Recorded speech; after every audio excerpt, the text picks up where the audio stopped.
Morning, everyone. You know, when I was a young man, I worked about 20 years. I worked in the restaurant business. Right? And most of those years, I was a general manager of a large restaurant in the Bay Area. And every year, at the end of the year, the owner of the restaurant would allocate this pool, this bonus pool, to the managers in the restaurant. There were 6 managers. And he used a formula like considering tenure and responsibility to decide how much each manager would get. Right? So all of the managers got a bonus, but we didn't all get the same bonus. And one year, there was a manager named Nancy who found out that another manager, Sally, got a little bit more than she did in her bonus. And she was kind of upset about it. So she asked for a meeting with me and the owner, Martin, to discuss it. And in that meeting, she kept complaining, this is not fair. It's not fair. And I'll never forget, Martin looked at her and he said, Nancy, fair is not an exact point. Right? There's a range that can be considered fair. This falls within that range. Now, Nancy didn't appreciate that very much, but that comment really stuck with me. And all these years later, when I hear this gospel passage, the parable of the laborers in the vineyard, I can't help but thinking about Martin and that statement. Fair is not an exact point.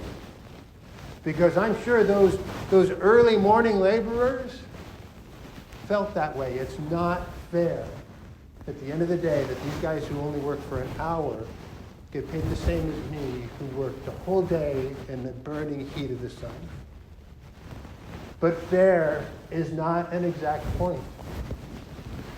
And in this gospel, Jesus is not teaching us about how to run a vineyard.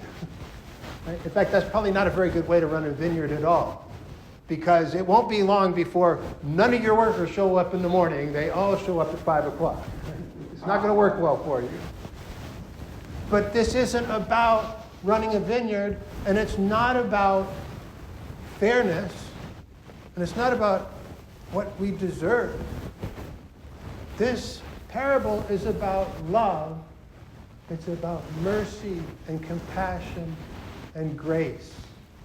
Because God gives us mercy and compassion and grace freely. It's a gift freely given to each of us because of the immense, immeasurable God love that God has for each of us. None of us have earned those gifts, but they're given to us freely. Another of the gifts that God gives us freely is His self. God gives us Himself in the Holy Eucharist. He feeds us with the body, blood, soul, and divinity of Christ Jesus. Not because we have earned it, not because we deserve it, but because He loves us beyond measure. And those of us who receive the Holy Eucharist regularly can thank Pope St. Pius X for that. We celebrate his memorial today. Prior to his papacy, most Catholics did not receive Holy Communion regularly, maybe once a year. But Pope Pius encouraged frequent reception of Holy Eucharist so that we can avail ourselves of that gift freely given. God Himself. Not something that we have earned or deserved. There's nothing that I could do to earn the right to consume God, to have God within me. And yet that's the gift that He gives us in the Holy Eucharist.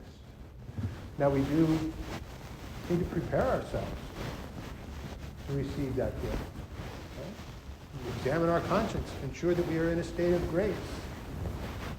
But that's not the same as earning it, or deserving it. Preparing is not earning. It's a gift freely given.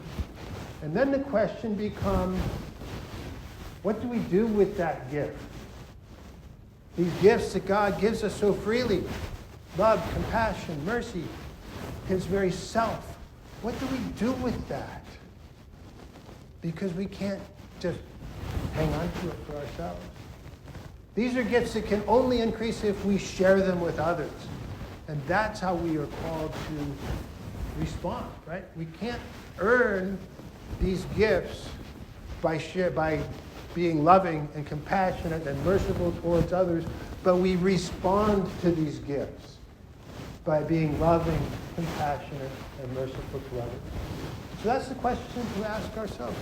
How do I respond today? Do I try to hang on to this gift, or do I share it? Today, let's share.